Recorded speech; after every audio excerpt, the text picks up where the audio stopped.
বইমেলায় তো অনেক বই এসেছে।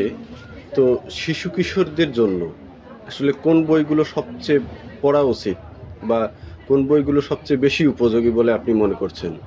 শিশু কিশোরদের জন্য আমার কাছে আমি যেটা মানে মনে করি, বিজ্ঞান ভিত্তিক লেখাগুলা শিশুদের আকৃষ্ট করার জন্য তাদের হাতে তুলে দেওয়া উচিত।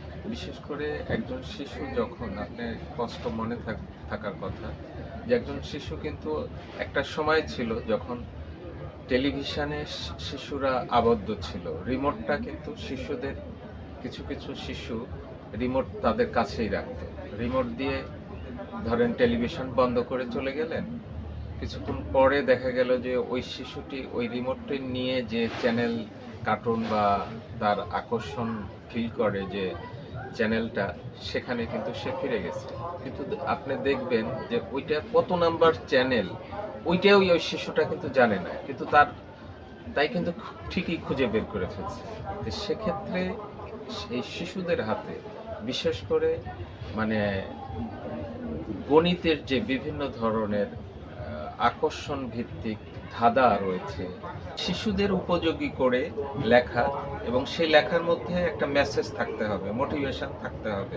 বাচ্চারা বই কেন পড়বে, সেই কেনর উত্তরটা যাতে ওই শিশুর মধ্যে ঢুকে পড়ে, যে বইটা পড়লে সেই বুঝবে যে কেন বই পড়তে হবে, এবং অনলাইন গেম খেলা যাবে না, বা অনলাইন যে বিভিন্ন ধরনের ফেসবুকিং, এগুলার চাইতে এই বইগুলা পড়লে তার ভিতরে এক ধরনের মানে মজা, আকাঙ্ক্ষার জায়গা, তারপর আকর্ষণ ফিল করবে।